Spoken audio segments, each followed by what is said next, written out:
Hello guys, welcome. Collective reading tayo ngayon. So, tingnan natin kung kanino itong mapipick up nating energy.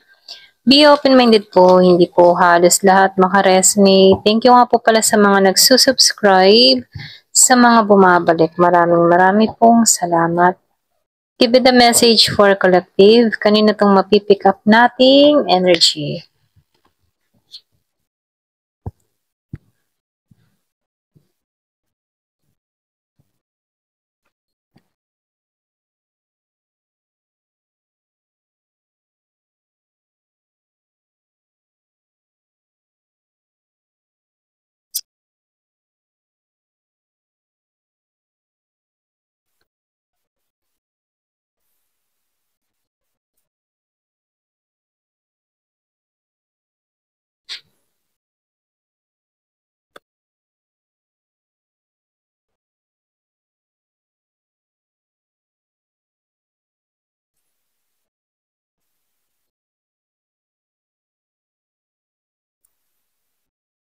Meron ako nakikitang Virgo,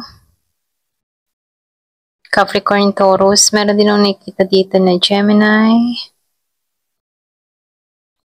Meron nung nakikita ang Scorpio, Cancer, Pisces, Aries, Leo, Sagittarius, Libra. Ayan, halos lahat nandito na. So, yung kabuang energy ng tao na to, andito siya sa pagiging defensive. Meron siyang pinuput na depensa sa kanyang sarili. Nag-iingat siya dito. Kumbaga, itong tao nito ay nagiging siyang mailap. Hindi to basta-basta nagtitiwala. Kaya siya nagiging defensive dito na pwede rin sabihin na meron lang siyang pinoprotektahan. Pwedeng pinoprotektahan niya lang yung kanyang sarili dito. Okay? So, meron nung nakikitang sobrang ingat. Meron tong mga sikreto na itinatago na kung saan nagiging siyang privacy or nagiging private ang buhay niya rito. Okay? Yung iba. So, dito, mas pinili ng tao na to na maging defensive dahil ayaw niya kaharapin tong tao or pwede rin itong mga nangyayari, sitwasyon na mabigat para sa kanya, okay? So, nakikita ko dito, itong mga kinakaharap niyang pagsubok ngayon, nawawalan siya ng lakas dito. Kaya ito yung pinagdadaanan niya dito. Kaya mas pinipili ng tao nito na protektahan yung sarili niya. At iniiwasan niya yung mga taong hindi nakakabuti para sa kanya, okay? Or mga sitwasyon o pangyayari na hindi nakakabuti para sa kanya. So, lumalabas din dito, no? Yung iba sa inyo, meron ditong mga alaala na nananatili sa taong ito, okay? Kaya dito, defensive siya dito, pero meron siyang alaala dito sa tao na to na wala na siyang lakas para harapin. Pero yung alaala na yon, yun yung pumapasok sa kaisipan ng tao na to, okay? So dito, lumalabas dito, kaya siya nagiging defensive dito dahil meron siyang tao or meron siyang kadiling, katrabaho o ano pa man yan, na very impulsive, pabigla-bigla. Hindi iniisip yung kahinatnan. So, nakikita ko dito, meron ditong tao sa paligid niya na kung saan, naging wishy-washy, pabigla-bigla, hindi iniisip yung mga sinasabi. So, hindi mapag-aruga or hindi maingat. Ito lang yung nakikita ko. Pwedeng sabihin na wala ang tiwala ng tao na to. Pwedeng meron siyang mga sinabihan na sikreto. Pero itong taong sinabihan niya rito, ay meron ibinulgar sa kanya dito. Kumbaga hindi niya, nag-traidor. Ito rin na-feel ko na nag-traidor. Yung iba naman sa inyo, meron ka lang ditong kadiling na hindi nagpakatotoo sa'yo. Okay? Hindi nagpakaama, ina, sa mga anak mo. So, lumalabas dito na itong taong kadiling mo, andito siya sa The Empress Reverse. Hindi siya nagiging mabuting magulang sa anak mo. Okay? So, lumalabas din dito, wala tong kakontentuhan. Ayan. Wala siyang kontentuhan dito, kaya dito, pati yung pangkabuhayan niya, unti-unting nauubos. Yung iba sa'yo, meron kang kadiling na bankrupt or pwedeng sabihin na masyado tong greedy, kaya napapahamak. Ayan. Kung meron kang ganitong kadiling, kung meron kang kausap na ganito. So, lumalabas dito na meron siya ditong kausap or meron ditong tao na sobrang naging greedy kung bakit nalulustay siya dito. Pwedeng nagsugal to, okay? Or pwede rin sabihin gusto ng tao na to ng easy money, pero imbis na lumaki yung kanyang puhunan, lalong naubos, okay? Lalong nawala, ganon. So, nakikita ko dito, nakakaangat na to sa buhay, kaya lang sa hindi inaasahan. Sinubok tong tao na to. Yung bang tipo na balance itong tao na to, marami siyang pangarap, mapaghangad tong tao na to, gusto niya mas lalo pang lumago yung kanyang kaperahan dito. So, sumugal tong tao na to na kung saan yung sinugulan niya or yung in-investment niya dito, hindi naging maayos, hindi lumago. Kaya ang kinalabasan dito, meron akong nakikitang na bankrupt, okay? Or pwedeng sabihin na scam, ganyan. So, dito, nakikita ko dito, wala na siyang lakas dito. Kumaga, hindi niya sinunod yung intuition niya. So, lumalabas dito, nagiging sarado ang kaisipan niya ngayon, okay? At hindi siya balanse dito dahil sa perang nawawala sa kanya, okay? So, iba sa inyo, no, meron kang kadiling na pwedeng sugarol, mahilig sa ganyan, okay, sa gambling, or pwede rin meron lang tong addiction na kung saan yung kaperahan niya nauubos. Sa dito, no, sa Ten of Pentacles reverse, na kung saan pati yung pamilya, mag-asawa, naapektuhan or nagkakagulo, okay, dahil dito sa ganito. Meron siyang kadiling dito na tao na hindi niya ba inuuna yung pamilya, mas inuuna niya yung ganito. Okay? Immature or pwede rin sabihin meron kang kadiling na very narcissist na hindi niya iniisip yung kahinat na ng ginagawa niya. Okay? So, nakikita ko dito, merong naubos ang pera. Ayan. So, meron ka ditong kadiling na nagsugal, naubos ang pera, or kung ano man tong kahidigan ng tao na to. Meron ditong nasisira ang pagsasama dahil dito sa mga bisyo ng tao na to. Okay? So, lumalabas dito, andun yung pag-uusig, andun yung ano mo, yung nararamdaman mong bigat, ano. Kumbaga, na-judge mo tong tao na to. Pero yung kabuang mensahe dito, very challenging para sa'yo. Ayan, pasensya na, pinatay ko lang yung speaker. So, lumalabas dito, no, yung kabuang mensahe dito. Andun yung pag-uusig ng tao nito sa kapareha niya. Pero itong tao na to, andun din naman yung pagpapatawad niya. Meron akong nakikitang hihingi ng tawad, ano. Merong hihingi ng kapatawaran dahil sa mga nawawala sa kanya. So, nakikita ko dito, meron kang kadiling dito na nababangkarote. So, hindi nito pinag-isipan yung kanyang mga ginawa. Ayan. Dahil gusto ng tao na to ng easy money, lalong na easy na nawala. Okay? Yung iba sa inyo, nakikita ko dito, no? Meron ditong hindi nagiging mapalad sa sitwasyon. Feeling niya dito na ito yung kadiling niya dito, hindi naging mabuti para sa kanya. Ramdam niya yung lungkot, ramdam niya yung kawalan dito, ramdam niya yung parang unti-unti siyang nauubusan, ganun, okay? So, hindi ko alam kung kaninong energy to, no? So, yung iba sa inyo, pwedeng energy mo to, pwedeng energy to ng person mo. So, lumalabas lang dito na meron ditong tao na nawawalan na siya ng amor dun sa tao niya dahil hindi nagpapaka-partner, mabuting partner sa kanya. So, lumalabas dito na very narcissist, okay? Ayan, immature. Hindi lumalago, ganon. Kaya nawawalan siya ng pagmamahal dito sa The Lover's Reverse dahil sa mga ginagawa ng kadiling niya dito. Kumbaga, unti-unting nawawala yung love, yung mga masasayang pinagsamahan nila dahil sa ganitong pag-uugali ng tao niya rito, okay?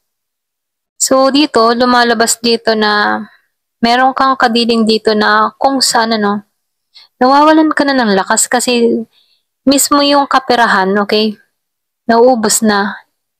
Or pwede rin sabihin na yung iyong collection, iyong mga alahas, merong nagsasanla or pwede rin sabihin na unti-unti na rin nauhugot, ano, yung mga regalong ibinigay sa'yo. Ganon. So, meron akong nakikita ditong ganito na kung saan, ano, may nauubusan ng pera. Ang bigat ng energy ng tao na to. Hindi niya alam kung paano ba ang gagawin dito. Pero mabuti tong tao na 'to kasi kaya naman niyang patawarin tong tao niya rito. Kaya lang, ang bigat lang, nawawalan na siya ng gana, nawawalan na siya ng pagmamahal. Kumbaga hinahayaan na lamang niya na sumabay sa gusto dito sa nangyayari sa person niya dito. Yung iba sa inyo magkarelasyon pa rin kayo ng tao na 'to, kaya lang LDR, mabigat ang nangyayari sa inyong dalawa, ganyan. Kaya lang kahit kayo ay may contact pa rin dito sa tao na 'to, nakikitaan ko dito na hindi na gano'n ka-passion yung samahan ano. So lumalabas dito na pareho na kayo nilalamig sa isa't isa. Yung isa napukaw sa addiction, yung isa naman dito umaasa ng pagbabago mula sa taong ito, okay? Wala namang away na nangyayari sa inyong dalawa. Ito lang yung nakikita ko, no? Kaya lang, dito, nawawalan ka lang ng gana. O, kung kanino man to, no? Nawawalan ka ng gana dito sa tao na to dahil paulit-ulit niyang ginagawa yung mga masasama niyang gawain dito, no? So, may addiction to. Ito lang yung nakikita ko. Kung ano yung addiction ng tao mo dito, no? Nawawalan ka na ng gana. Yung iba sa inyo, sugal. Yung iba naman sa inyo, pwedeng meron tong yung ba't tipong sa drugs or pwede rin sabihin sa babae, ganyan, or lalaki. Kumaga, meron siyang bad habit dito na doon nauubos yung kaperahan niya dito. Ganun, na hindi niya ba kayang pakawalan. Okay, meron tong addiction na hirap niyang pakawalan. Ganun. Okay? So, kung kanino namang energy to. Ayan. So, mabigat na yung energy dito, no? Nalulungkot yung kanyang ka-partner dito. Nagtitiis siya. Nagsasacrifice siya dito. Okay? Kaya yung love niya dito, nawawalan na siya ng pagmamahal. Para siya nagsisisi kung bakit niya pinatulan tong tao na to. Okay? Yung mga tipong hindi niya inaakala na ganito pala klase yung taong kinakasama niya. Ganun. Give me the message.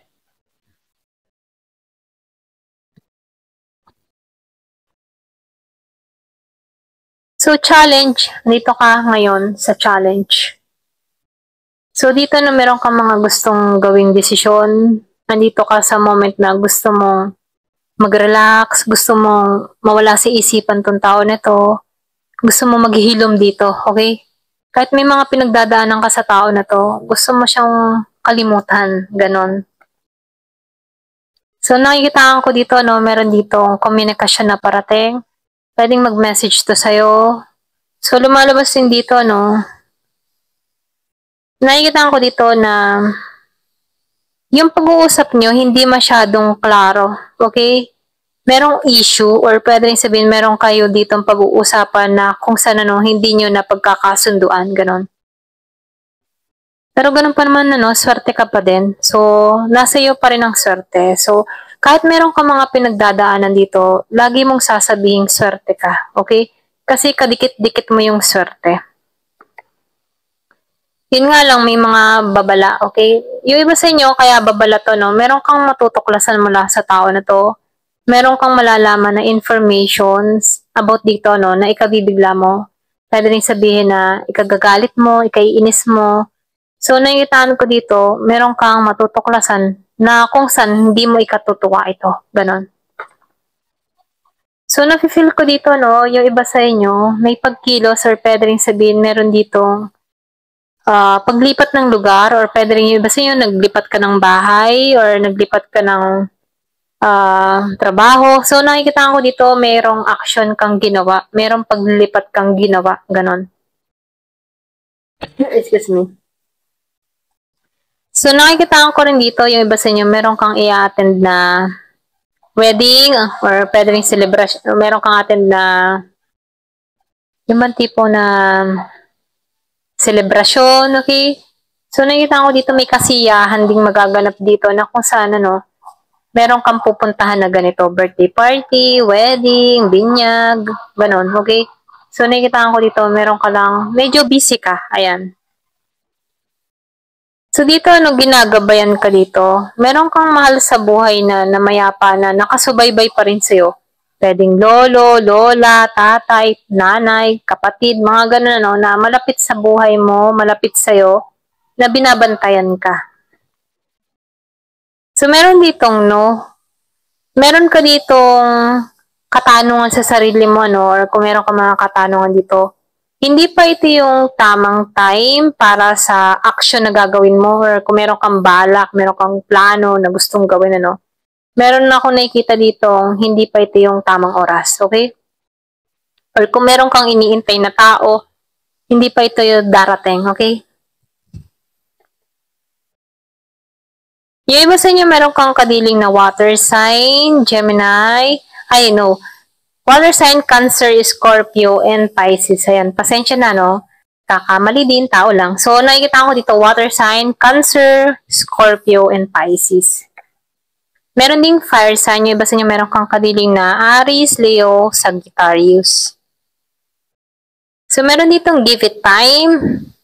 Everything in divine timing, let things flow, okay? Kung ipagpasuggest mo na lang, isurrender mo lahat ng mga nangyayari sa buhay mo. Ayan. Meron akong nakikitang pagbubuntis dun sa iba. Someone is expecting. So, yung iba sa inyo, umaasa kang magbuntis, yung iba, or pwede rin sabihin, meron ka ditong kapatid, kaanak na magbubuntis, or pwede rin malapit sa iyo, okay? Meron ditong date night. So, get ready, ano, B1 and dine. So, nakikita ko dito, no, meron ditong parating sa'yo. Ayan, pwedeng bago to, or pwedeng siya biglang sumulpot, ano. Kung meron ka mang ganitong person, pero nakikita ko dito, yung iba sa inyo, problemado ka sa person mo, okay? Ayan, ito lang yung nakikita ko sa'yo. Ayan, hanggang dito na lang po. Thank you for watching. Love and peace.